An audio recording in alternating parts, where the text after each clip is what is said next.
Good evening, everyone. Please be seated. Man, this is a well-behaved audience. Never have I had to tell people to be seated. My name is David Ellwood. I'm the dean here at the Harvard Kennedy School, and it's my very great honor to welcome all of you, and especially to welcome our remarkable panel here at the Harvard Kennedy School.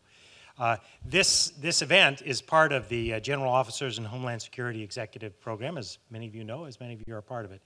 And we are enormously proud to be a part of this activity, the chance to bring together people from different services and who obviously are going to be absolutely essential if we are going to cope with the kinds of disasters that seemingly are becoming all the more common and all the more severe, most recently in Japan, but in so many other settings. My job is to quickly introduce the panel, and I'm going to try and keep it quick. Each one of the people on this panel could easily merit an introduction that could take up our entire time. But let me just simply say, I don't think we've had this many stars on stage ever. And if you add them all up into the audience, I think we're well over 50. So I stand in awe. So let me start by introducing Gile Kayam, who's I guess you could figure out which one she is. She was most recently the Assistant Secretary of Intergovernmental Affairs at DHS, where she was principally responsible for coordinating the complicated issues around the BP spill last year. She has an extensive background in terrorism and national security. She was Massachusetts' first Undersecretary for Homeland Security, and she was responsible for developing statewide policy on Homeland Security. And her particular focus, of course, was on prevention as well as response.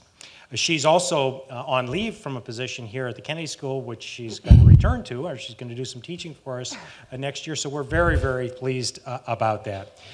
General Craig McKinley is the chief of the National Guard Bureau and the senior uniformed National Guard officer in the nation, responsible for formulating, developing, and coordinating all policies, programs, and plans affecting more than 500,000 Army and Air National Guard personnel. And of course, National Guard units inevitably play a central role in whatever the next major event is, and that is certainly something that is dramatically changing over time and their role more broadly. And so we're very, very grateful for General McKinley's work to enhance the Guard's capabilities. Admiral Robert Papp is the commandant of the U.S. Coast Guard. He leads the largest component of the Department of Homeland Security, comprised of 42,000 active duty, 8,200 reserve, and 8,000 civilians, and 31,000 volunteer auxiliarists. Under his leadership, the Coast Guard was also the nation's principal response agency for the BP oil spill, and obviously was deeply involved in Katrina and many other things. The Honorable Bart Stupak was a member of the House of Representatives from 1993 to 2011.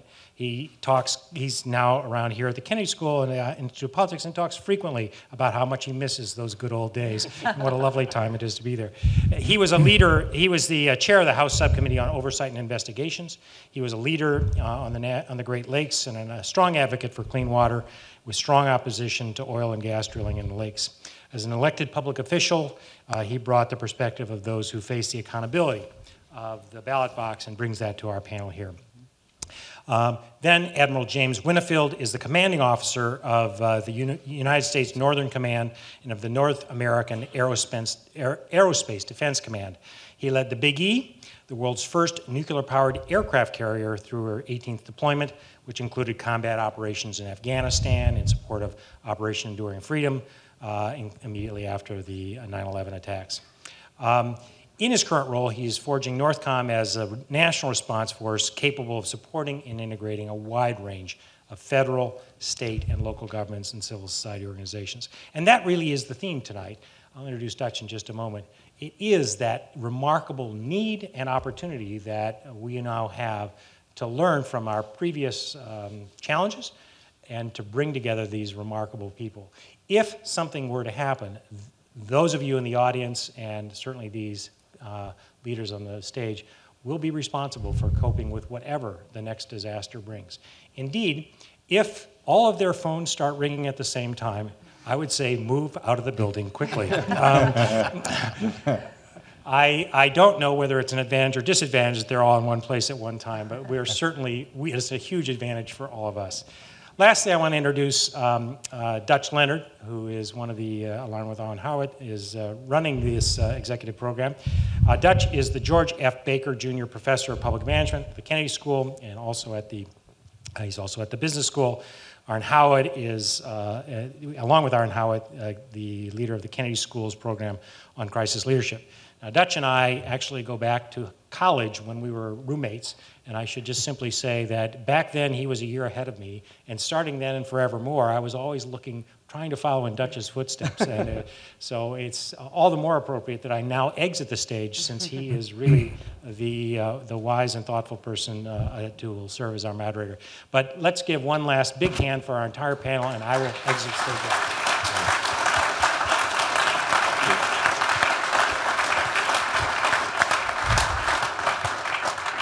Thank you very much, David, for a very kind introduction for all of us. And welcome to all of you, and thank you for your interest in this compelling subject.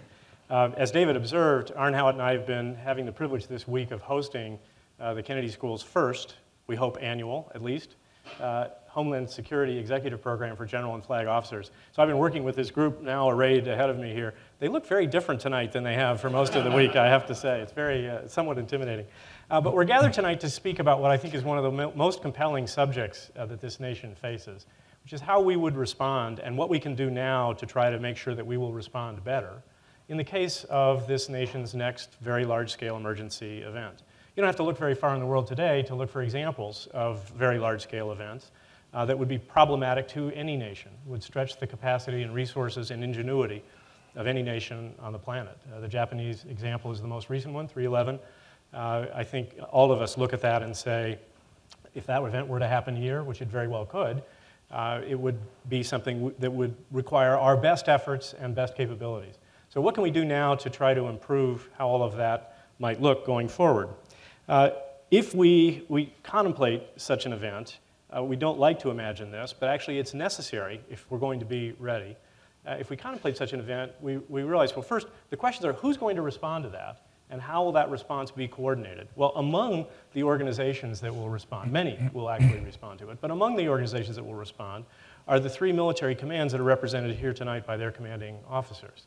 We have General McKinley from the U.S. National Guard Bureau, who oversees all of the National Guard units of the United States, and Admiral Winnefeld, the commander of NORTHCOM, who oversees all the active duty forces deployed within the domestic United States, and Admiral Papp, the Commandant of the U.S. Coast Guard, oversees all the Coast Guard units, which operate both on the coast, as the name suggests, and also in a lot of interior waters and interior places within the U.S. So these would actually be the three military commands who would be forming, in effect, the backbone of what we think is the leadership cadre.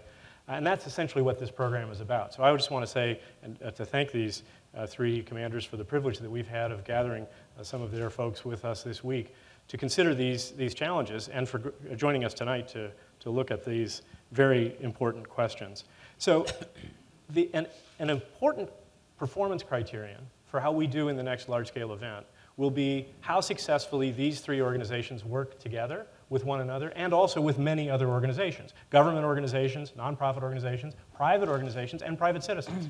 So whose job is it to make that happen, and what can we all do to advance that? Now, in addition, we notice that any major event is not only a technical event and an operational event, but also very much a political event. And so the question of the interface between the political side, how the politicians are involved, what issues are the right issues for politicians to resolve, and what issues are those for whom it should be in the bailiwick of operational officials. This is something on which we have not worked out a very successful doctrine to date. And so that's another issue that we've been taking up in the program and which we're going to speak about tonight. And we have two people to represent the political side of these issues. Congressman Stupak, who's looked at this as an elected official himself, and Juliet Kayyem, who was an appointed official in DHS, but who lived through the political issues of the BP oil spill very directly. So we've got a fantastic panel array for us to think about these issues. And what I want to do is to ask the panel to think a little bit about what we've learned recently about how we can continue to improve these capacities. So I thought, Admiral Papp, we might start with you. The Coast Guard was very heavily involved in the response to the BP oil spill last year. It was the main federal operational command that was engaged in that. And it was also heavily involved in the challenge of coordinating with many other organizations. What are some of the lessons you think we've learned in that context about how, from the experience of how to do better, about how the Coast Guard and other agencies, and particularly how we can coordinate better across agencies and jurisdictions? Well, thanks, Dutch.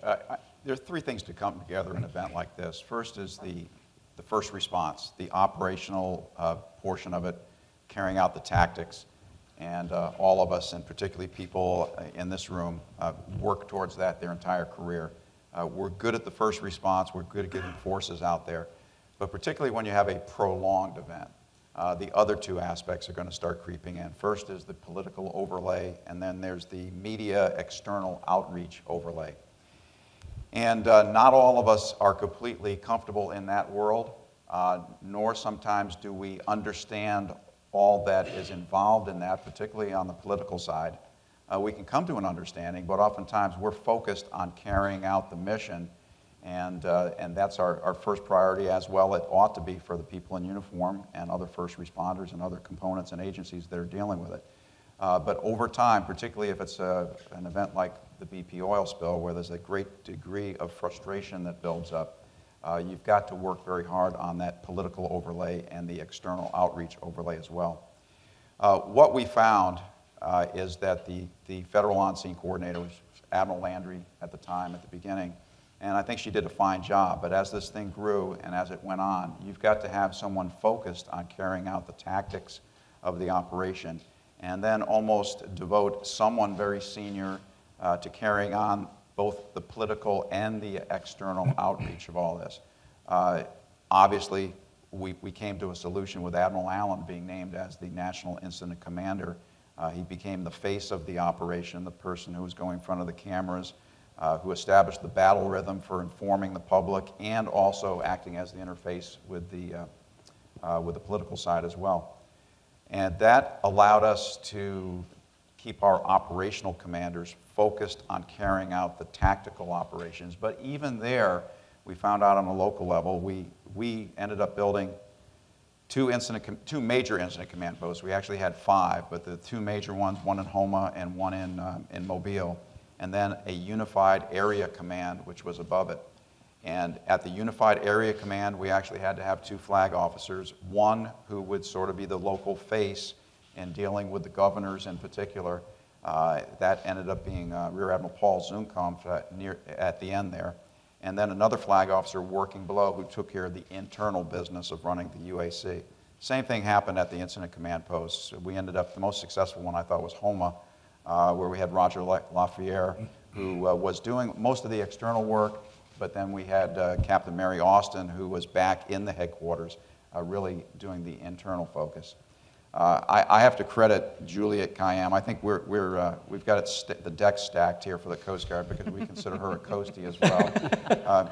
She was deeply involved in all this, and I think one of the points we'll make later on is that the political overlay, they need to be involved in the planning and the exercises for this. The reality was about 6 months before the I'm sorry, not even 6 months, about 3 months before the oil spill, we had a spill of national significance exercise, and we were struggling to get elected officials to participate in it. Juliet Kayyem, I think, was the senior representative from the Department of Homeland Security that showed up for that particular exercise. And there were a lot of similarities between the exercise and what actually happened during BP. And she was very helpful to us to explain back to the elected officials some of the things that were going on. That's great. Thank you very much. And we'll come in a moment to her experiences in that regard. Let me turn first, though, to General McKinley. General, the National Guard units are deployed as we speak in a number of different states. You've got people in Texas fighting fires. You've got people who, as a result of the terrible tornadoes last night in Alabama, we have National Guard units now on the ground, and also in other states as well. So National Guard responds to things from relatively small scale events to horrible but still within one state events to very large events like the Midwest floods in 2008 and Hurricane Katrina. Are we ready today for a really large scale event, bigger than any of those that we have contemplated? And how are you feeling in terms of the current preparations? Well, first of all, thanks to Harvard and to you, Dutch, for the opportunity to be back. I know many of my colleagues who are adjutants general have spent time here at the Kennedy School, and we appreciate all the programs that are offered here, and we are very interested in the feedback from our leaders in the field on how this program went this week. To credit the Founding Fathers, the National Guard is able to handle emergencies, catastrophic, man-made, and they can do that because they are dispersed. They're in every community in the nation, in 3 of our territories in the District of Columbia. And quite frankly, that's the beauty of having this dispersed force of almost 500,000 people. Another credit is to the Air Force and the Army that equips us and trains us, and that we're very proud to wear their uniforms, over time have given us the ability to integrate into the total interagency process by which our nation now fights these emergencies and allows us to participate in many cases as the command and control element representing the governors of the respective states. We believe that 90+% of most emergencies are handled at the local level. Certainly they probably don't exceed the resources of the governor, but that's the beauty of this panel here today, is we're living in a new age where the scale, the scope of what we're dealing with may exceed the ability of a state to deal with. So your question, can we handle a major emergency today on the scale, I would assume, of 311 in Japan? And Admiral Winfield and I talked about it flying in here today. Obviously, any part of that emergency in Japan would have stressed any government. I mean, an earthquake in and of itself, a tsunami in and of itself, a nuclear disaster in and of itself would have stressed anybody. But put all 3 together, tremendous challenge. And I commend the government of Japan and their citizenry for the resilience that I have observed. And I believe, along with, I think, my colleagues here, that the Department of Homeland Security and the Department of Defense and all the agencies that would be brought to bear for a large-scale disaster are far ahead of where we were 10 years ago by necessity, and that we are much better able to have a unity of effort and a command and control system which will allow the responsible party to deal with the crisis. But it would be naive of me to say that we could handle an emergency any better than any other government could, especially the government of Japan, who prides itself on being prepared for things like this. So I would say that the gentlemen and ladies in front of you today who are part of the National Guard would tell you that in their areas of responsibility and command, that we are much better capable, much better trained, much better equipped to handle a large-scale disaster today than we were a decade ago. And part of what you point to is the fact that there is a set of integrations now among these different military commands. So Admiral Winfield, it's your challenge to oversee all the active duty deployments that might come to support the civil authorities and other groups involved. That's a new challenge. This is a new idea for how we might use military forces domestically, and you have a reputation of having brought a very vibrant leadership to that challenge. So how are you feeling about how well that is integrated at this point, and what we need to do going forward? Well, first, allow me to echo my good friend General McKinley and the other panel members for thanking Harvard for hosting this forum and thanking you personally for running it. And I also want to greet my very good partners in the National Guard who are populating a large number of seats in the audience. We've got a fantastic partnership, and I think that goes to part of the answer of your question.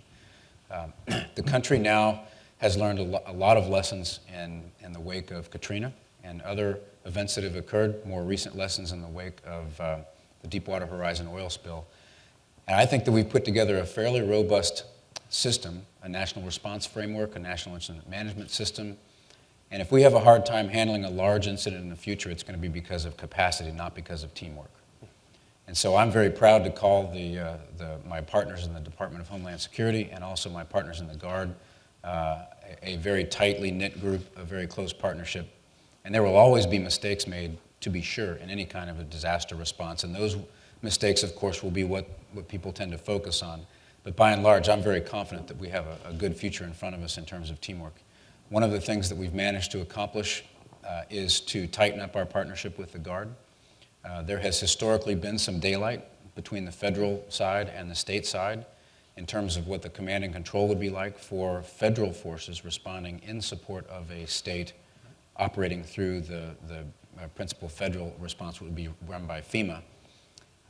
The state side, understandably, wanted to have tactical control of those federal forces because it's a sovereign state. They understand their state, and they don't need federal forces running around in there doing things that they don't really understand or control. On the federal side, you can imagine that the President and the Secretary of Defense feel a moral obligation to the taxpayers of the country for the legal, ethical, safe, and financially responsible employment of federal forces. And so there's been this daylight in the past, and we've come to a closure on that by through an innovative piece that I wish I had thought of. We just operationalized it, called the dual status commander concept, in which a National Guardsman from a state would have a dual chain of command, one through me to the Secretary and the President, and another through the Adjutant General of the state to the Governor, in which that one officer would have command of all of the federal response to a disaster in a state.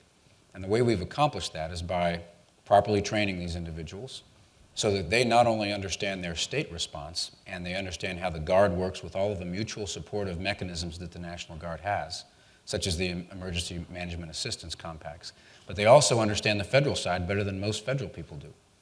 So now you have the person best positioned to command that response.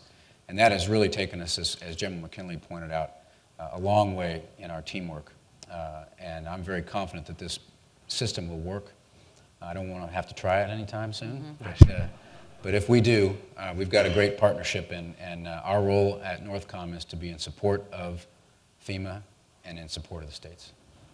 So that's actually a very hopeful statement of it, that if we have trouble in a future event, it should be because of capacity, not because we have capacity that we're unable to figure out how to use. So maybe that should be our standard, actually, for performance. And one of the keys to that is the success of these three organizations in working together, with working with other organizations. But another key to that's going to be the interface between the operational side and the political side. So let's turn to that. Congressman Stupak, you have seen many of these events. You've been an elected official. You've looked at this also from the investigative side and the after action, looking at events that have taken place in the past. As a political and elected official, how do you see the success of integration between the political oversight and the operational command of these events? Well, let me go back even a little further than that. I was also a law enforcement officer, so from a first responder in the 80s when there were tornadoes hit Michigan, we were mobilized, Michigan State Police, to go down there. And so by the time we get to the unified command and for the federal comes in, there's these first responders first. I think the communication and the coordination between the federal offices, even with the political side, is very, very good. But when you have a tornado or a flood, whatever it might be, or Hurricane Katrina, it's the line officer, the first responders that are the ones that there is not the coordination. And I've been saying this for 18 years in Congress, but it goes back to 1978 with the Air Florida crash in Washington, D.C. There's no interoperability. If you're going to save lives and have the most impact upon a community immediately thereafter, you have to be able to communicate, talk to each other. We can do it after the fact, and they got a great system here. But when that county sheriff is going there and can't talk to the local police officer or the county ambulance where to go to save some lives, we have to have interoperability. And believe me, every time there's a major incident, every president gets up and says, we're going to do interoperability. They've been saying it since '78, and it's still not done. So, I mean, where we need the most coordination immediately to save lives, we are lacking. After that, the state and feds come in, and they do a fantastic job, and we all work together. Now, if you want to just look at the Gulf oil spill, I think Admiral Papp and others would tell me was, first thing we had to do is keep all the politicians out of there. I mean, they were going down there all the time. People who had no jurisdiction on the issue were going down there all the time, and they wanted a free airplane ride out to see the Deepwater Horizon. And I think also that so they could come back and talk about it and back in their districts. And I think it put an unnecessary burden on the Coast Guard and the military and Department of Homeland Security trying to do that. I had the committee of the major jurisdiction. I was down there once, because it's all you really needed if you really understood it. But that was a very complex one. And then I think politicians heighten the, we should be doing more, we should be doing this. I mean, the Gulf oil spill was unusual. It went on for months and months until we finally capped that well. And I'd go back home, and people would just expect the president to put on his scuba suit and go down there and plug that oil spill. But unrealistic expectation, but I think that comes from the political side, and demanding that things be done and not have a realistic understanding of the nature of the emergency we're dealing with. So even though we might agree, and I think a lot of people would, that the political influence in this case wasn't necessarily always functional, isn't that sort of an inevitable feature of these events, that the politicians feel like they have to be involved and have to be engaged? Is there anything we can really do to manage that better? Yeah, especially when you get something like the oil spill, there's nothing you can do as an elected official. Let the experts do their job. Step back. So it's an education of the, It's an education of the politicians. The politicians. Well, let's turn to Juliette on this issue, because as Assistant Secretary for Intergovernmental Affairs, she was the principal person in the National Incident Command who was trying to handle the political relationships both between the Incident Command and the White House, the Incident Command and DHS, and the Incident Command and 5 governors who happened to be of a different party than the president. So, Juliette, you must have seen some political issues from that perspective. Yes. So say a little bit about how that looked from where you sat. Well, I mean, a couple observations now, a year later. I think for all of you who will be working in the field, that the term homeland is a really bad term for a variety of reasons, but I really think it's 50 homelands and a couple territorial homelands. And when you get a big event like the BP oil spill, let's say it's 5 states like the BP oil spill. It is essentially one event, but it's sort of 5 different engagements depending on who's in charge in that state and who's in charge in that locality. And I think you have to be aware of that, because the nuances will differ depending on who's in charge in that state. And so understanding that political leadership, understanding what's animating them, their concerns. I spoke earlier today, the legacy of Hurricane Katrina was, the ghosts of Hurricane Katrina were right there on the BP oil spill. It was the same place. Alabama had a reaction to it that was related to how they felt the federal government treated them during Hurricane Katrina. So being aware of that, I think, is essential. And I mean, I come from the political side. I've worked with public safety operational components most of my career, but it's not going away. And so figuring out how to utilize it to make the response better. I think that the White House getting the escrow, the $20 billion escrow from BP, was an important moment, not just for the people who were going to be able to get claims from BP for that, but I think also a big political moment for the American public to say, wow, we're engaged, we're in charge, this is, and the government, all the governments care. So there are important roles for the political beast, elected officials who can represent people's concerns, are elected to do that and elected to take leadership. And so you can get frustrated by politicians. You can understand maybe they have agendas that aren't entirely consistent with the entire operational components. Maybe they're trying to score points, but also you'll waste a lot of energy thinking it's going to go away. So I think one way to think about it is, how do you manage it in a way? Part of it is the training, the education, the explaining, and part of it is figuring out what role those elected officials might be able to play that can actually help you. And I think the escrow with BP was a moment in which, I won't speak for the Coast Guard, but you could feel it if you were part of the National Incident Command. There was it gave us some breathing space. It felt like a moment, even though it had nothing to do with picking up the oil. Is there any specific advice you would give to someone who is going next to be in your position about what to do first, what to make sure you did or didn't do? I think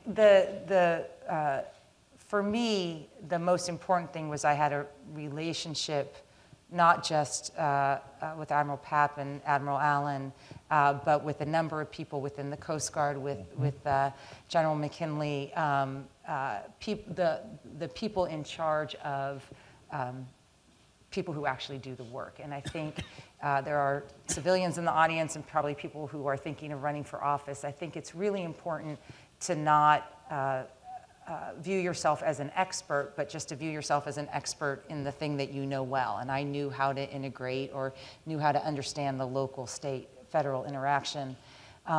and to help the Coast Guard in that regard. So that would be the first thing is, don't sort of sit in this cocoon and don't, so it's a lot of don'ts, but to understand that the locals will be the first responders. Under law, the Coast Guard, the BP oil spill was unique in that sense. It sort of memorialized a federal response. And working with local and state officials, in particular local officials, who really are going to be the first on the ground, I mean, I think is just so key for people who work in the homeland, so to speak. And I think that I personally probably waited too long, and you sort of woke up one day and realized, the governors weren't the only players in the Gulf. I mean, everyone who watched TV knew the parish presidents, the county officials, the mayors, also needed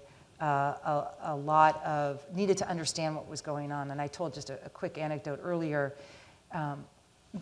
What you have to understand is for elected officials who are responsible at the ballot, they want their constituents turn to them. They're not necessarily turning to the tag or whoever else. They turn to them.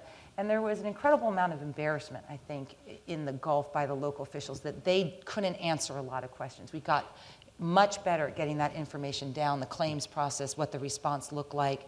The Coast Guard has strong ties with localities in the Gulf. But we have to remember that they're leaders too. They're just leaders in a different world. And if we ignore it, they will turn against you in a heartbeat. So. That's a great lesson for us here in Massachusetts because I think it came from here. So all large-scale events are political and all politics are local. Yes. And yes, so right. start Right. with that. That's a famous observation from here.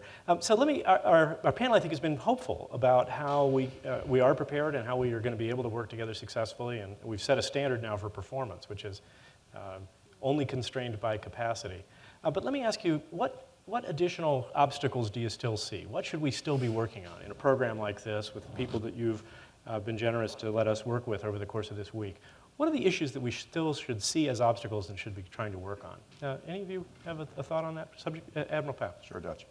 We know how to do this, and we do this with regularity. And what I mean by that is my first experience in doing something like this was in the early days of the department. We had a position called Principal Federal Officials. Some of you will remember that title. We don't use it anymore. We used it for hurricanes. We used it for national security events. And early in my career as a flag officer, I was up in the Great Lakes, our 9th Coast Guard District, and I was assigned as the PFO for Super Bowl 40 in 2005. Well, major event. It's a low probability but high consequence event if something happens. And what do? Well, about a year in advance, we go up to Detroit and we start with the Detroit Police Department and the mayor's office, and we start finding out what their needs are. We start building partnerships, pre-need relationships. It was the first time I actually worked with the National Guard because I worked with the Michigan National Guard. And then we start bringing in the federal partners, and ultimately we end up with a huge security overlay and a very good security plan, including NORAD, because they fly a cap over the Super Bowl. We were flying rotary wing air intercept. Pre-need relationships and plans, I think, are the key. So as I go back and I look at the BP event, we had already established some pre-need relationships. Admiral Allen, and I'll give him credit for this one, Department of Interior had set up meetings with the Department of Interior before this even came up. So the Secretary Salazar and he knew each other. We've started staff talks with the National Guard Bureau, which we just had our 2nd annual staff talks. That's a pre-need relationship that we established. In a previous job of mine as the Atlantic Area Commander, Admiral Winnefeld and his predecessor, General Renuart, would invite us out for component commander conferences so that we all know each other. And in fact, my first hurricane conference was out there with some of the people in the room here, the tags coming into NORTHCOM and being brought together. That is really the key, the relationships and getting them established early on. Then you need to take it that next step and get into an exercise program, which unfortunately sometimes we build up a little complacency, and then it's tough to get the key individuals into those exercises that you really need to have there, particularly senior elected leaders. Very good. So that the obstacle is that we don't have enough of those relationships and we need to keep building them. Others, Admiral Winnefeld or General Craig, General McKinley? If I were to choose 3 words, it would be preparedness, practice, and speed. And the preparedness side, I think we saw in Japan, even though there was sort of a black swan event, low probability, high consequence, unanticipated combination of things, you still have to give the Japanese an awful lot of credit for their preparedness. And that preparedness has led to an incredible resilience among the Japanese people, not to mention their own sort of set of values and the way they live their lives. But there was a good lesson in there for us, and I believe that our government is going to be leaning more in the direction of building more preparedness, and I think that's a very good thing. It involves investments. It involves teaching the population how you need to be ready for one of these disasters that you can't predict, that sort of thing. And I would echo Admiral Papp in the practice piece, the value of what Craig McKinley and I did today, a major tabletop exercise, what we call a rock drill, regarding the upcoming hurricane season, where we had the entire interagency there, National Guard, Northcom, Bill Carwile from FEMA was there, a very, very productive exercise in making sure that we're ready for the next potential hurricane. And then speed, my saying is speed is life in this particular business. We have to get there quickly. We cannot allow bureaucracy to get in the way of moving the capability into place that will save lives and do all the other things that you need to do in the wake of a disaster. So again, preparedness, practice, and speed are the 3 words I would pick. The only thing I would add, it came up today in the rock drill, I think there's going to be a paralysis that may set in at the local or the state or even the federal level due to a lack of resources or perceived lack of resources with a major event. Because we all know that hesitating will cost lives. We all know that practicing, exercising, training costs money. So if we dry up the accounts that allow us to continue to build on top of these successes, it may create a paralysis that in the future, due to the issues that Admiral Mullen talks about, our deficits are our #1 national security issue.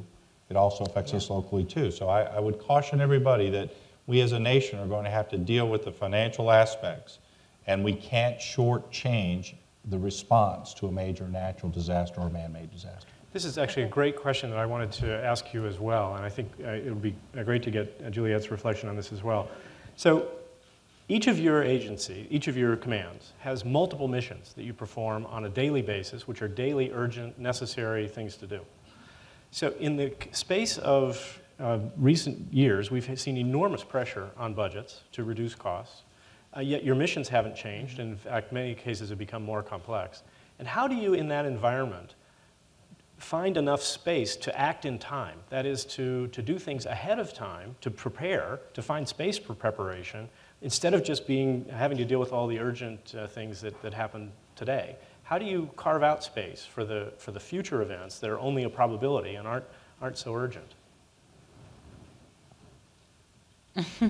Well, can I actually add something to this? Yeah, I would simply, in a very short answer, and pass it off to my partners here, we have to retain, and we are retaining, our capacity to plan. And I have a number of principal focus areas in my command that are the day-to-day things that you talk about, and we have a number of cross-cutting focus areas, and one of those is to look at unanticipated threats. You know, what's out there that is lurking over the next hill that we need to plan for. It's not an easy job because it takes imagination and discipline and time to try to think those things through. But think about a tsunami on the east coast of the United States. What a potential disaster that would be. So we do spend a little bit of time looking at that and trying to plan for things like that. But isn't it a struggle to find the resources to do that in the midst of all the press of the current things? Is the Congress prepared to support these kinds of resources? Yes, they have. They have supported those resources, but it's been through the Department of Homeland Security. If you take a look at Hurricane Katrina, 57% of all the money allocated went to the Department of Homeland Security. So we don't necessarily look directly to the Coast Guard or the Army to take care of. Here's our coordinating agency, and they're receiving the funds. But the other thing, Congress has also abused that. For instance, when I first went to Congress 18 years ago, my first 10 years, the emergency appropriation we do once a year was about $100, maybe $130 million. Now it's billions, because they've used the emergency appropriations, real need of the country, the planning As and part of the base load. response, and then they just load it up with all their pet projects and everything else. So now the emergency appropriations have become a Christmas tree, as opposed to being really focused on what it should be, which is emergency planning or taking care of a disaster that really did occur, but we put everything else in there. So we got to get back to that. Yeah, I think just two things here is I think one of the challenges, and we're just a couple months from the 10th anniversary of September 11th.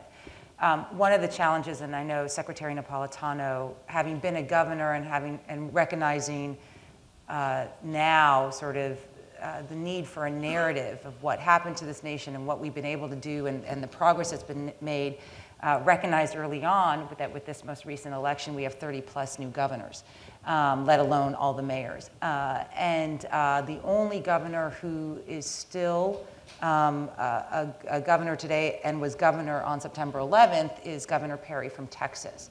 So when you just think of a narrative of what this leadership outside of the federal government, when you think of a narrative about how people are elected, what their priorities are, I can't name a single governor who's, their top 10 agenda items were Homeland Security. They can lose elections on it, but they're not winning elections on it. And so I think what's important, and the Secretary took seriously sort of reminding people of this narrative. It wasn't just about September 11th, it was about preparedness, planning, speed, everything else. I think it's important that we keep up that narrative and we don't have to constantly talk about September 11th because there's a whole bunch of things that folks respond to, and terrorism is one piece of it. It may have instigated this conversation, but obviously there's a lot more to it. So that's the first thing, is to sort of keep up that narrative. And then secondly, and this is just a recurring issue with Congress as well, is prioritizing the expenditure of funds out in the state. So when Congress gives us money, it's going to support, gives DHS money, it supports operational components, but most of it is to grants to state and locals. And everyone knows that the risk assessment is often not obvious to people. Why are we spending this much on people in the state and not this much? We need to be more transparent about it, give a narrative of why we're doing it. But we also, as a nation, and I think this is where, to be honest, I think Secretary Napolitano has been magnificent in this, is just a little bit of sort of, sort of realism about, we have threats all the time, and we are going to do our darndest to stop terrorism and spills and whatever else, but also recognizing that we also have to make sort of in these fiscal times really hard decisions about preparedness and priorities. And I think talking more realistically about we can't be all things to everyone, and we will have to prioritize and get those allocations to the states and localities, because the money is just, even in the grant money, it's just significantly different. 8 years ago, I don't know what this state was getting, but we were getting a lot more than I'm sure we're getting this year. So let me pick up on one other aspect of that, because we've talked a lot about the formal response, the uniformed response, the things that other organizations would do in the case of an event. But as we all well know, the first people who are going to respond are going to be the bystanders, and we're going to be in support of them and then eventually helping as we arrive. But I wonder if you have reflections on the question of whether we've built up the public's resilience enough. We've talked about our own preparations, but have we got the public at a stage where they're doing the things that they need to do? And if not, what do you think we can do to try to improve the public as a partner, if you will, to help build the nation's resilience? Comments or thoughts on that question from our panel? I would say my initial response is no, we haven't done enough, but part of that is an issue that constantly bothers me, and that's the issue of complacency. I used to keep a clock on my desk which reflected the number of days that transpired between the bombing in the parking garage of the World Trade Center in '93 to September 11th, 2001. And when I was doing speeches during that period, I would constantly use that and talk about complacency. And I could see it in the crowds that I spoke to. You could see the nonverbals. The further you got away from 9/11, you could see the nonverbals in the audience. The eyes would roll back. If we were to talk about an earthquake exercise 6 months ago, we would probably get the same response. There's a lot of attention to the national level exercise this year for some reason. And I mean, my understanding is Secretary Napolitano and the President are going to take part in the exercise at this time. So part of it is, you know, we tend to develop plans and exercises to fight the last battle that we did. And that's sort of okay because there are probably things that we pick up that are translatable to a different version of the next crisis.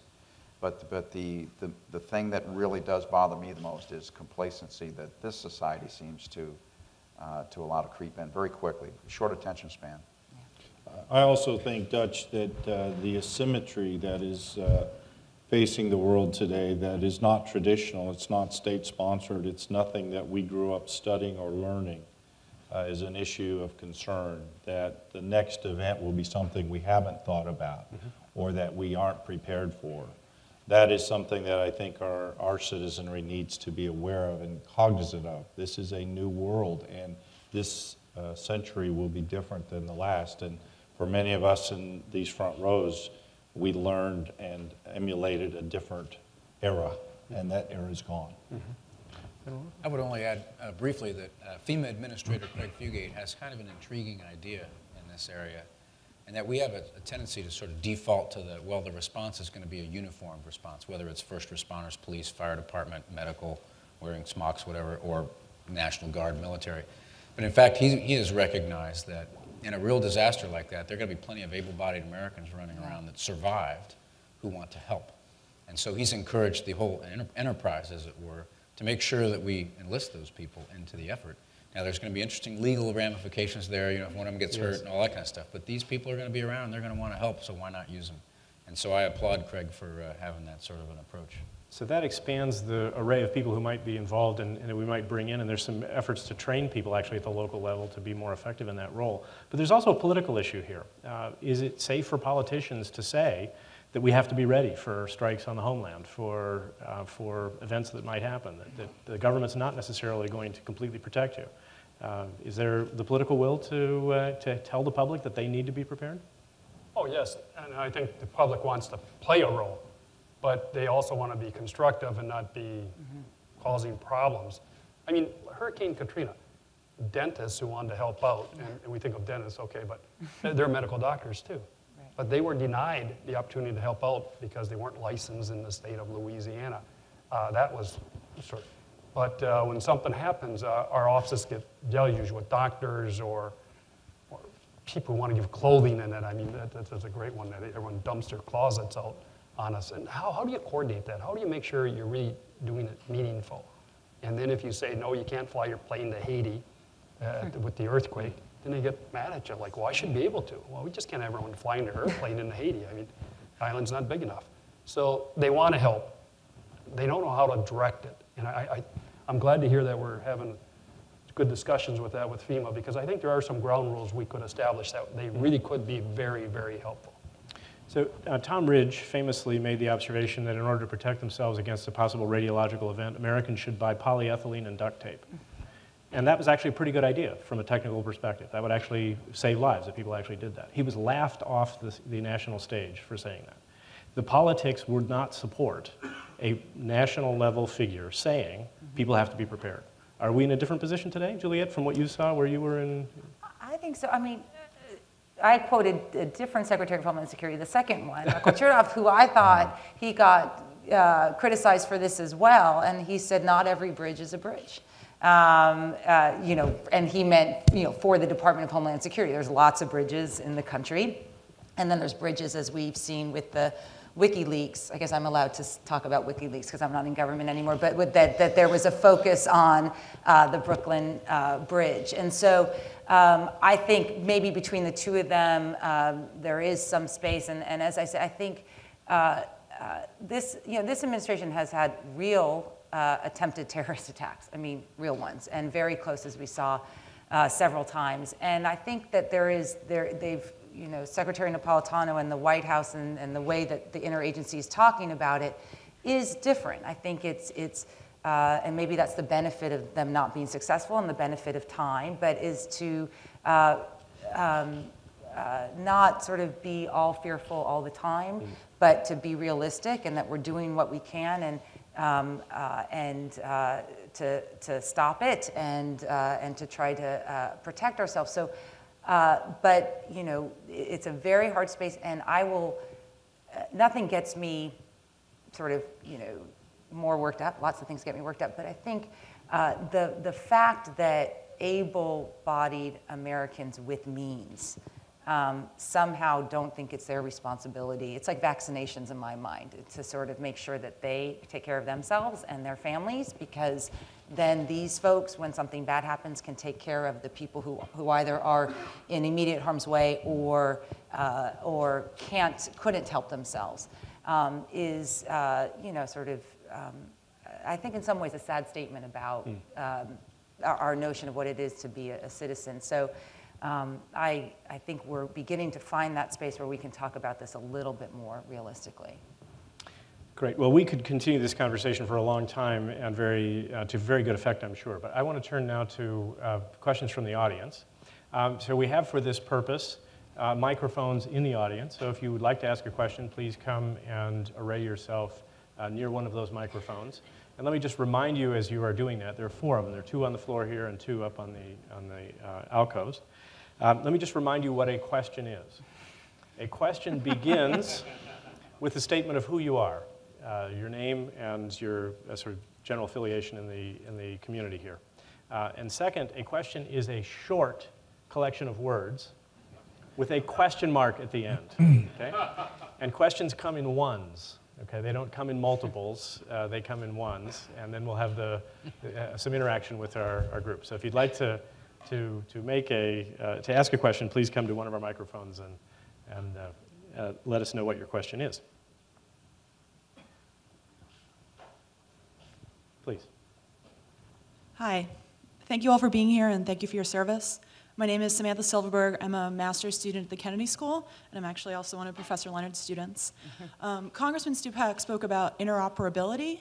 I'm interested in human interoperability. How do you all ensure that members of the Guard, members of the Coast Guard, or active duty service members can speak the same language as first responders, since that's most likely the people they'll be working with? I'll take part of that, if Please. I may. Yeah. First, Samantha, thank you for your question. Towards the end of your statement, you said, as first responders.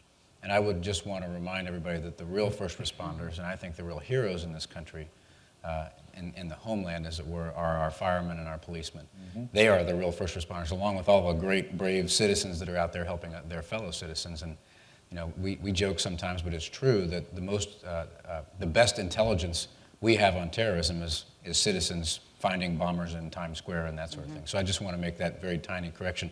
But we do work very hard at being interoperable, and I'll give you an example. One of my responsibilities at Northcom is to maintain a federal force that can respond in the wake of a chemical, biological, radiological, or nuclear event.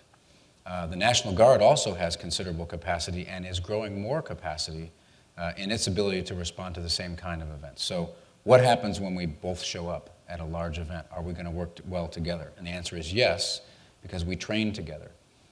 We work together in each other's certification exercises. We actually do these certification exercises together sometimes, and that lends great interoperability to that kind of a response. There are a host of other ways in which we are interoperable. We actually have radios that can talk to each other now. We have radio systems where you can plug one type of radio into one end of it and another type of radio into the other end of it, and now everybody can talk to everybody else. So we work very hard on this problem. Are we going to be perfect in the next disaster? Of course not. We are going to make mistakes, but we have this in mind and we're making a lot of progress in that area. It's a good question. Very good. Other comments you'd like to I make? would just say that the gentlemen, and we have 2 female tags in the States, do this every day. They work with their first responders. Many of them are policemen or firemen. Adjutant General Commonwealth of Massachusetts was a policeman, and very proud of it. And so having that connection to the local community makes the National Guard adaptable, as the Coast Guard and the United States Navy and other services are. But that's the uniqueness of the National Guard, is community-based, training, working together, and following under the mayors and the local community leaders. But the point I was trying to make, though, as they said, firefighters, law enforcement officers, they're not interoperable. We've spent over $300 million just in Washington, D.C., and it's still not interoperable because of the challenges you have with the subways and with the tall buildings. So if something really happens and you're trying to save lives, in the first few hours, that's when you save them. The locals cannot talk to each other. When the National Guard comes in, maybe the state police, you might be able to get enough radios out then. But until that time, you can't talk to each other. And we've been talking about that since 1978 in this country. And it's ridiculous, we cannot do it. When Hurricane Katrina hit, there were 4 satellite phones down in the Gulf. 4. I mean, we're still doing it the old way. Hey, Joe, what do you think? That's our interoperability today. And with our technology and our telecommunications, there is no excuse for it other than a lack of will. 4 satellite phones, and 3 of them are probably CNN phones. Yeah. Please, to our next question. I'm Dr. Cheryl Seminara, and I work in the Office of the Chief Learning Officer at DHS headquarters. And so I'm very honored to be part of this program and want to thank you all for being here. The main thing, this is the question part. The main theme that we're hearing is interagency collaboration. And one of the things as I sit back and look my big 2 years with the department is national security professional development has been on a strategic pause. And what we're hearing now is it's going to go back to the departments to do their own thing. Isn't that a little counterintuitive to what we're talking about and what we're trying to succeed in doing? That's for you. Is it? Because I don't know much about it. I really can't answer the substance of that question. I mean, obviously, I felt like I was barely at the Department of Homeland Security because of all the interagency collaboration that was going on. I mean, we didn't speak about the Council of Governors specifically with Craig Fugate and Secretary Napolitano and others, but that's a interagency led by Secretary Gates initiative to bring governors, to get them to understand, talk about interoperability, to get them to understand the Pentagon and the Homeland Security apparatus that would exist, and to hear from them about some of their concerns. So can't answer the specifics of it, but I think that there is actually a tremendous amount of activity on the interagency and the intergovernmental, which is as important when you're dealing with the homeland. It's just significantly different than when you're talking about a war abroad. That actually makes me very optimistic. I can just say on behalf of the Adjutants General that we are working, training, speaking to, liaisoning with our counterparts more than we've ever done before, and getting a rich return for that investment. And so it may be counterintuitive if we go back to where you make your supposition, but I think we're going to be continually challenged to do more together. And the days of doing it alone are far behind us. General, one of the principles that we talk about in emergency management is the idea that if you train for something that you only do rarely, you probably won't be as good at it as if you train in a way that involves things you do every day. So for example, we say if you're going to use incident management, you should use it on all of your events so that when you have a really big event, you really need it, you've got it available to you. What that would suggest in this domain is that you shouldn't just be training for that big event that you're all that's going to bring you all together. But are there other ways in which your daily missions are interacting with one another that bring you more naturally into contact with each other on a daily basis across your agencies? I would say for one thing that at Northcom, I am utterly dependent upon the National Guard to execute my mission. The Air Sovereignty Alert mission, in which we try to prevent another 911 type event. In CONUS, it's flown by the Air National Guard. As the missile defense trigger puller for the country, those missions are carried out by the Alaska and Colorado National Guard for me. And we have a host of other areas in which we work together every day, and I have around 45 permanently assigned National Guardsmen in my headquarters. There's a robust exchange program where the Guard will send one-star officers in every now and then to take the place of one of my one-stars who has to go do a capstone class or something like that. So there's a rich cross-flow of people, I think, and at least in my headquarters, that I'm very happy to have. I know, Admiral Papp, that the Coast Guard works with everybody all the time. That's the nature of your work. Well, it is, exactly. In fact, one of the things all of us in the Coast Guard like to say is one of our core competencies is that we're bureaucratically multilingual. And there's some truth to it. I go with regularity over to the tank and meet with the Joint Chiefs. That's a privilege that I get along with Craig. But we also meet with the Department of Justice. We meet with EPA, Department of Interior. We work our way across the entire government, and that's just at the strategic level in Washington. When you work it down to where the service delivery point is, which is with our sectors, about 42 sectors right now that divide up the country with captains, 06s in charge. They wear about 5 hats that are statutory based. And two of the things that they do, it started out as port safety committees, which brings together the federal, state, and local and industry, originally to deal with safety issues in the port. It carried on under the National Contingency Plan to come up with area contingency plans for pollution response. And then after 9/11, it developed into area maritime security committees as well. We bring all those partners together on a daily basis, and that's really where the first action is going to start at the sector level. And I think we're doing a good job in bringing those people together and understanding each other. I think the issue that you're speaking to is one of the reasons why we were excited about the opportunity to do this program, because we think the natural skills and development and leadership capabilities of these 3 commands are likely to be the best answer the nation can give to the question of where you get that kind of leadership. And precisely for the reason that you gave, because your daily work requires that. So that I think is what's exciting about building that national asset. Let's come to the microphone on this side. Thank you. My name's Colonel Greb from the U.S. Army Reserve, and I have a question in regards to the dual status commander proof of concept. Given that dual status command has only probably happened a couple times, I think here in Mass for the Democratic National Convention, and I think maybe in the Olympics in Atlanta, it really hasn't been proved out for a major response exercise. So are there plans in place for the major exercises that you have coming up to try to prove that as a proof of concept? And how will it really work in the context of the Federal Defense Coordinating Officer that exists in each FEMA region? First of all, I think we've done it around 7 times, different national security special events. The lion's share of the time it's been a National Guard officer as the dual status commander, but for the Boy Scout Jamboree this year, it was a federal officer that was sworn into the Virginia National Guard for a 2-week period. And actually, we had 50,000 wonderful Boy Scouts in one place at one time with their 15,000 scout leaders. You want to learn how to run a refugee camp? They all show up at one day, and it worked out very, very well. So we've designed the program, first of all, to make sure that there's robust training for the officer that's going to be the dual status commander. That's very important so that they understand the federal side as well as the state side. We also give them a Title X, a federal deputy, in the event of one of these disasters so that they can have that kind of support on their staff.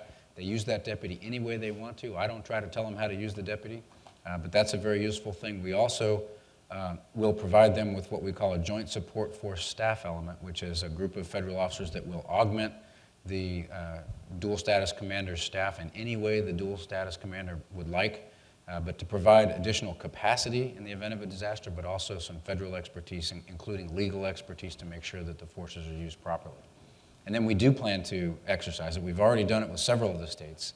I know that Florida and Texas and North Dakota have exercised it. And then in the upcoming national level exercise, we have the New Madrid earthquake scenario. I believe at least 3 states are going to exercise the contingency dual status commander concept there. So we're growing this thing. It's very encouraging. The response that we've gotten from the Guard, it's a very synergistic concept. And the real test will come when we have a major disaster, and we need to do this. But I'm very confident that we will provide the proper support to that dual status commander, that they will be properly trained, and that if and when federal forces are asked for by the state through FEMA to us, then we will provide them and they will work for that dual status commander, and I'm confident it's going to work well.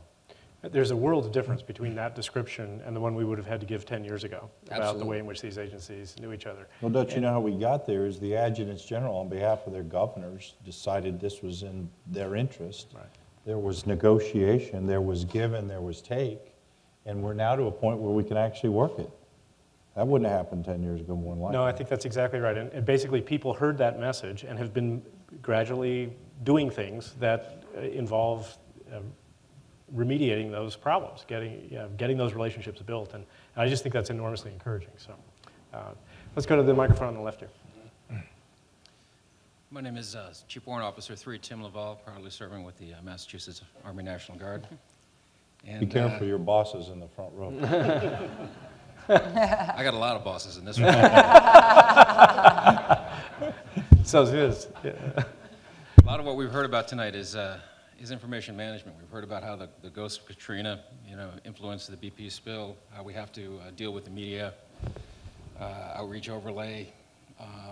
We've heard things like, how we have to establish relationships and things before events. It sounds like something that's crying out for a concerted information operations. But my question is, could you speak to how we are beginning to deal with the power of the emerging social media and how we can use that in our response and more particularly use that in our education that we're going to be doing? That's a great question. Okay. I Don't mean, look at me. So I think, and I discussed this in the earlier class, I think there's, what I was sort of shocked at, and those of you who've gone through a big response before, is just the amount of information that is just being requested, demanded, being generated by the operational folks. And one of the lessons we learned in the BP spill was that in some ways we needed, there was an insatiable appetite for information by the political figures, but also their public. We needed a better way to translate. Someone talked about interoperability. You didn't mention civilians in that to translate this really sometimes detailed, highly technical flow rate, loop current, all sorts of words that really meant nothing to people who weren't in the incident command. So we need the translation from the operations to the public. I think the government is, FEMA in particular, DHS is and also local and states are utilizing social media in ways that are very helpful, using Google Maps and other things in ways that are helpful. Where should you go? And so we've gotten, I don't know what the numbers are, but much more sophisticated in that regard. What we can't counter is reality being set by social media. And I just don't, as I said, you can bang your head against a wall until it's sort of your fault that you're still banging it. I mean, all you can do is try to get a louder message out there because it's here to stay, and it can be very helpful if you know how to utilize it. And we're getting, I think, much better about learning how to utilize it. I think that's one of the first things a public affairs team has to do now is set up a web page for people to go to. And I was not a believer in this back a couple of years ago, and a slow learner in regards to this as well. And lots of times what I'll judge is the activity based upon if you've got a blog portion of it and responding to questions. Sometimes you won't see that many and you'll think, well, this is not being read very much. But then when you actually start counting the hits that are on there, and they're in the thousands or hundreds of thousands, what that tells me is they're coming in there, they're getting their information load, they don't need to comment, and you're getting ahead of the, in fact, what I've determined is the fewer responses on the blog portion of it, the better the job that we're doing. So it has to be a key component of your messaging, that external outreach that I was talking about in the first question. Can I add to that? Because I think with the Gulf website, Deepwater Horizon, I can't believe I'm forgetting which website it was, but I think one of the key aspects for government in an emergency is transparency. We were criticized in the oil spill about that. Japan's being criticized about their transparency and collusion with the nuclear industry. Whatever it's going to be, there's always going to be suspicion when people are dying or are threatened. And I think that the social media and these websites went really far. If you saw what we were putting on there, first of all, half of it would interest no one, but we just felt like, and our press officer felt like we need to put it out there because it's information that maybe scientists are using, and then they can tell a narrative that's helpful to us, or environmentalists are using, and they can tell a narrative. So pushing more, sort of against a lot of people's inclination, but pushing more out there in terms of sort of basic facts, lets people maybe tell a story that's harder for you to tell because you're the government, and so everyone thinks that you have an agenda, is really key. I think there's another phenomenon there. Not only can regular media and social media be used as a mechanism to inform people, whether it's to put context of, the radiation exposure you're getting is the same as a dental x-ray or something like that. But we're also exploring the notion of using it as a sensory mechanism for ourselves. So if somebody's out there and they have a mechanism through social media of saying, hey, there's a crowd at 32nd and F Street and they're hurting for water, somebody get some water out here, we can digest that inside of headquarters and potentially get some water there a lot more quickly than we ordinarily would. And so I think there's some, and the same thing with regular media. If Anderson Cooper's out there and he says, hey, I'm standing on this street corner and people need water here, are we going to ignore it? Of course not. So we'll use any information we can get, and social media are a potential censor for us. And the commanding general of the District of Columbia Guard used it in the inauguration. He used a lot of technology that we didn't have 4 years before that for crowd control, for response, for fire and police. So Errol, I commend you and the team for putting that together, and it was really the whole FEMA Region 3 guys who did that, and gals. Very good. Next question, please. Good evening, and again, thank you all for coming. Mike Hussey, I work for the MITRE Corporation, and I had the privilege just after 9/11 of serving with Mythic Land down in Dam Neck on behalf of Fleet Forces. And Admiral, I spent 4 weeks underway with you on the Mount Whitney for Austere Challenge. Julian, I think this question's for you. I like your idea of the 50 homeland areas, how you break it up, and we're all members of DOD, DHS, but the non-government organizations, the civil authorities, play a crucial role when you're dealing with a crisis or a consequence. And what's the level of engagement? Is the infrastructure there? When you have an incident, are you able to tap into the fusion centers for the states? Here in Massachusetts, we've got the Commonwealth Fusion Center in Maynard. We've got the Boston Regional Intel Center in Boston. That's where the heart and soul is, really, for the first responder and the public safety community. And those people have a real strong relationship across the state. So just throwing that out there for you, ma'am, if you could kind of explain how you engage. Yeah, so for those who don't know, the department works in each of the states, plus some, as you mentioned, Boston and Massachusetts have these entities called the fusion centers who are utilized, basically, fusion to synthesize all of the vast amounts of information and intelligence that are coming out and provide it, or in the best case scenario, provide information to first responders that is relevant, helpful to them rather than just sort of, vague and unhelpful, to be honest. And also to provide information up to the federal government because, as was noted, that it's essentially a lot of communities that are seeing what's going on. And I think, and they are utilized by the department extensively. I mean, you don't have to hear too many speeches by Secretary Napolitano. This is one of her core missions because essentially there is no benefit to having a huge federal intelligence or law enforcement apparatus if it's irrelevant to the states and locals. And we were so far away from unity of effort in that regard on September 11th and getting so much closer now. So we would utilize the fusion centers. I think in the Commonwealth, and Undersecretary Schwartz is here from Massachusetts. I think we had a National Guard member in the Commonwealth Fusion Center for some time to provide that unity of sort of information. And so I think it's a very good news story, and there's lots, and as well as it's a lot more matured in terms of the legal requirements, the privacy requirements, and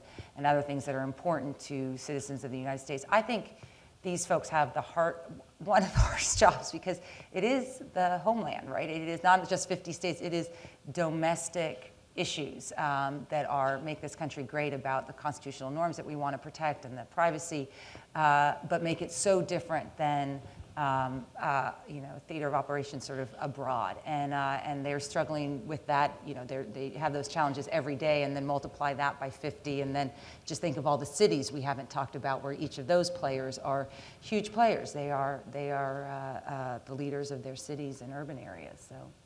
So I'm hearing a lot in our discussion that we've made a lot of progress in figuring out from an operational perspective how to make both individual organizations more effective, and then how to make them able to network and to be more effective with partner organizations. And you guys are working on that all the time in your daily missions, and as well as in the thinking about a large event that might come down the road. I'm hearing less about the other intrinsic difficulty that we've pointed to, which is this problem of what kind of political oversight there is of these operational issues. And I just think, looking at the BP example, it's not hard to see that a lot of the issues were in that interface between the politics and the operations. And we haven't solved this problem until we've begun to develop a real doctrine in that area. So any thoughts or insights about how we can make progress on that issue, or are we just going to muddle our way through the next one too? The Pentagon periodically, probably about 3 or 4 times a year, have an exercise where elected officials are invited. In fact, they're encouraged to attend, but very few members do it. Yeah. It's early in the morning, number one. Military time. Cultural problem. I know. But it's early in the morning, but there they really stress, okay, why do you need to know this information? Mm-hmm. What is important for you to tell your constituents? Tell us what needs to be done. And I've done the exercise many times, and it's been very, very good. But it's usually centered on just a few committees and not all the committees in the Congress, which I think makes it very difficult then. If I'm on the Ag Committee and want to know about the BP oil spill, there's no connection. There's no way to do that. I mean, some of that is, I think, congressional and Senate leadership saying to the members, Do it. Do it, and also this is crazy, why are we doing 8 congressional visits to the Gulf in 1 week? And part of that is, sort of control of all the membership. I'm definitely of the mind that what we love about this country is also what can drive us crazy about this country in a crisis, which is both are going to exist side by side. And I think we learned some lessons from BP about how to do better as from the department's perspective in terms of working with state and locals, providing information in a timely manner, and not just timely, but in a relevant, like in a way that people actually understand it, right? That it's in English, so to speak, and to realize that any crisis is going to have these parallel tracks rather than sort of saying, well, we're in charge because it's operational, or the politicians saying we're in charge because I'm the governor or mayor of the state, and figure out a way in which they can actually help each other. As I said earlier, I think the White House interactions with BP, which were very different than what was happening in the Unified Command with BP, which was everyone was working together, really did create some helpful space, I think, as Admiral Papp said, the appointment of Admiral Allen, so that you had one voice, you didn't have these inconsistent voices, was really important to sort of portray, to have grip and portray grip, which is a key component of leadership. So I think that may not be the best words for people who are actually out in the field, but it's what makes the working in this arena so dynamic as well, and that they're just going to both exist. They're not going away. Well, not to make too fine a point of it, though, I think a neutral observer might say that the operational response to the BP oil spill was a lot better than it was given credit for. And one of the reasons it wasn't given as much credit as it was probably due was that there was all this political infighting about it, back and forth across different jurisdictions and between different levels of government and between Republicans and Democrats. And so to say that we haven't got a worked out strategy for how we deal with that, where these guys are working every day on trying to work out how the operational strategy comes together. One more on that, and call it political, but it's really, in a way, academia. I mean, they call us all the time when something happens. Mm-hmm. They can't call the Coast Guard. They can't pick up the phone or part of Homeland Security, but they all know they're a member of Congress. Mm-hmm. So they'll call me up and say, you know, on the flow rate, that was pushed because our committee pushed it because that flow rate was totally wrong. Secondly, BP wasn't telling us. Thirdly, there were cameras that they weren't letting us see. So, I mean, academia, the professors, and then they call us all the time. And they'll say, hey, you're totally off here because here's what's going on. So I mean, we're getting pushed a little bit, too, to get more information, more of that transparency, which then we start asking questions, and then, oh boy. Yeah. And then it really gets Yeah. unwinds. But you guys share some responsibility. Well, thank too. you, I think. That was his point. Just We our agree with attempt that. at inquiry, right? Just trying to find out what's going on. But it does feel to me like this is an area, and I think this was part of the reason that we thought this program was important to do, that we need to evolve a more successful way of handling these large-scale events in all respects, in respect to integrating the operational response, but also in terms of figuring out how to get the political oversight to work in a way that's more functional and less problematic. And just finally, I mean, to your point when you asked, when you asked, is the American public ready for that conversation? We were talking about terrorism at the time. I mean, was the American public prepared to see oil on shore? No. Did everyone who was working the spill know oil would hit shore? Yes. There was just a gap between the American public's sort of zero tolerance and the fact that oil was going to hit shore. It was a huge oil spill, and the fact so little oil hit shore is the good news story. But it's very hard to tell that when there's a picture every day of the same pelican. I'm telling you, same pelican. It was. They admit it now. I just had to get that point in. But then what do we do about that? So one thing we could do about that is say, that's just the status of life and we just have to put up with it. There's nothing we can do. But maybe there is something we can do to try to shift. Maybe we educate the public better, or maybe what do we do? Any thoughts on the panel about how to shift that dialogue in the public and between the public and us? You know, Russ Honore, after he left service, and all of us know him because he's a larger-than-life person, went to work for the Red Cross. And Russ is out there on the circuit trying to get families just to have a weather radio, to have a plan for their children to rally at a point. And Russ will tell you that there's just not a lot of receptivity to this type of planning. So that's the dilemma. We can't give up. We have to keep dealing with it, but it's just not resounding with the public right yet. So we need political leadership to help us to accomplish that. Sure. And that's something we still, that's an as yet to be solved problem. Please, Hi, I am Camila Chavez Cortez, and I'm an artist and a photographer and a painter, and I have painted a pelican. And so I really want to know, and I have painted the Deepwater Horizon, so I really want to know what kind of policies can we establish in the future to deal with the ecological after effects of these tragedies? Well, the Coast Guard also works with the EPA on this, and I actually think that if a lot of those policies are in place. I mean, from the beginning, on the restoration side, part of the $20 billion they got from BP is going to long-term restoration and ecological restoration, and the study of what in fact happened, in particular to the marshland. So part of the legal structure that is quite complicated in terms of the Oil Pollution Act, part of the legal structure envisions a long-term restoration part, and that's why this story has not ended. One is, we don't know 2 or 3 or 4 years from now what's going to show up on shore.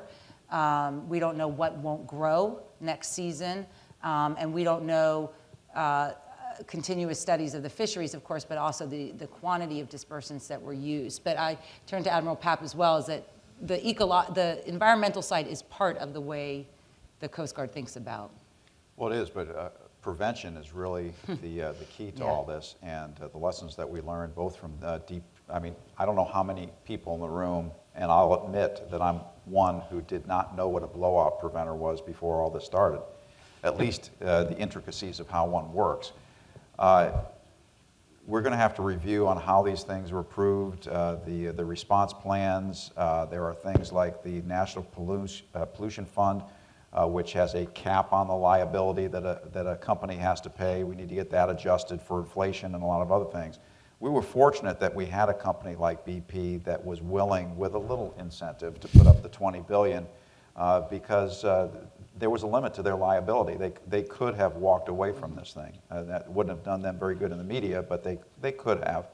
But there are a lot of smaller companies that are out there as well that perhaps could not afford this type of response. So what do we need to do? Well, we need to make sure we raise the liability cap so there's an incentive for people to do better in terms of safety.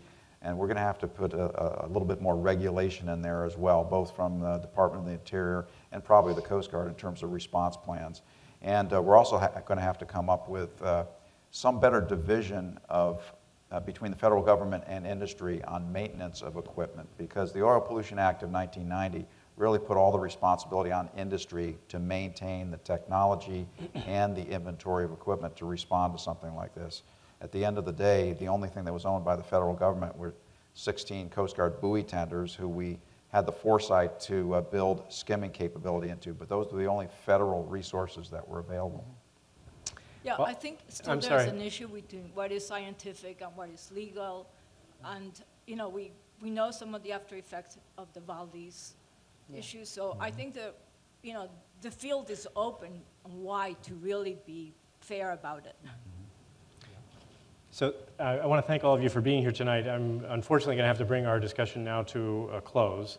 I think we've had a really interesting and engaged discussion about some of these really important and continually vexing issues, but on the other hand, we've got a lot of very hopeful messages in tonight's discussion. So I'm going to ask each of our panelists to give each of them an opportunity to say one final thing to a group of assembled officials who will be among the people who lead us through the next event. What would you tell us about what we should continue to work on? There are faculty here who are working with the program and the people in the program. What should we continue to address? What do you see as the thing that we can continue to invest in that will help us to improve here? And Mulunafel, why don't we start with you? In terms of investments, what I mentioned earlier was the preparedness piece, making the right investments for first responders and the public and that sort of thing to make sure that we are at least as resilient as the Japanese people were. But I also think there's a cultural piece that we're making an awful lot of progress on, and you know, to summarize it in a colloquialism, it's sort of checking our ego at the door when something like this happens, and making sure that we're able to set our institutional biases aside and work together for a common purpose, knowing who is supported and who is supporting, and then getting on with the problem. And I think that's one of the most important things, but one of the hardest things to do, but I think we're on a good track right now. Excellent. Admiral Papp? I would say for this group that remember the credibility that a uniform brings to events like this. There's a reason why you saw a lot of uniformed Coast Guard people being put out in front of the microphones and the cameras. What I have concerns about is that does not develop into messaging, and particularly political messaging, because then we put our credibility at risk. And there were times when there were people being pushed in that direction, and we needed to work against that. Admiral Allen took off his uniform at one point for a very specific reason. First of all, he had the personal credibility because of Katrina and other events. But at a certain point, working very closely with the elected officials, he, in his own mind, knew this is time to take off the uniform because I'm a spokesman for the White House, for the government right now. And he did. And these are discussions that we had. He didn't want to put his credibility or the Coast Guard's credibility at risk. So of those three things, first responders taking care of the operation, the political, and then the external overlay. We always need to keep in mind that that first one is the most important for us. Very good. General McKinley. Well, I think it's pretty simple to say that our citizens expect and deserve the best capabilities possible. They believe that through their elected leaders and through the agencies that our tax dollars support, that we're working hard every day to make sure that we move the ball down the field and are getting better, which I think tonight, I hope, was evident. We are not to the finish line. We never will be. I'd like to thank the Kennedy School for this collaboration, to Joe Carter for a vision to say this is something we need to do, and hopefully we can continue to build on this experience. And I look forward to my colleagues who are adjutants general in the states, territories, and district to feed me whether this is the type of program that will help us become a better National Guard. And you know, it's ironic that the two courses that I've had here at the Kennedy School, one was a U.S.-Russia officer exchange, the other was U.S. Black Sea.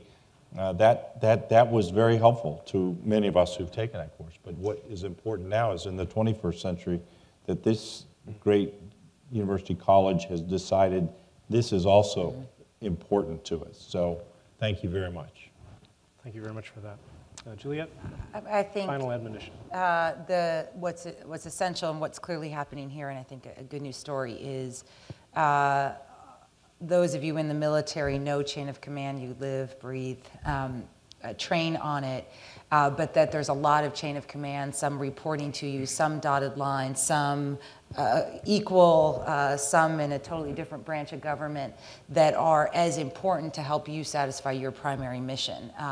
The primary mission is operational, and being able to understand and also integrate with those different dotted lines is going to be key for the future success. And this is what makes this effort sort of, I think, it's a very optimistic story about that it's not just the pure sort of old-fashioned chain of command.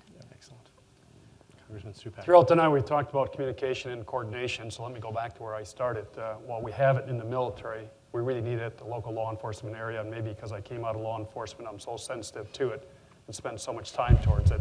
But all the things we're doing at the federal level and state level doesn't do us any good when a hurricane or the tornadoes like in Alabama hit, if the locals cannot talk and coordinate that response to save lives and coordinate the response. So I take that as we ought to pull that also into our program. So as I bring us to a close here, I just want to draw attention to one thing, which I think is important not to miss, because I think it would have been something of a miracle to get this particular group onto a stage 10 years ago. I don't think it would have been possible to do.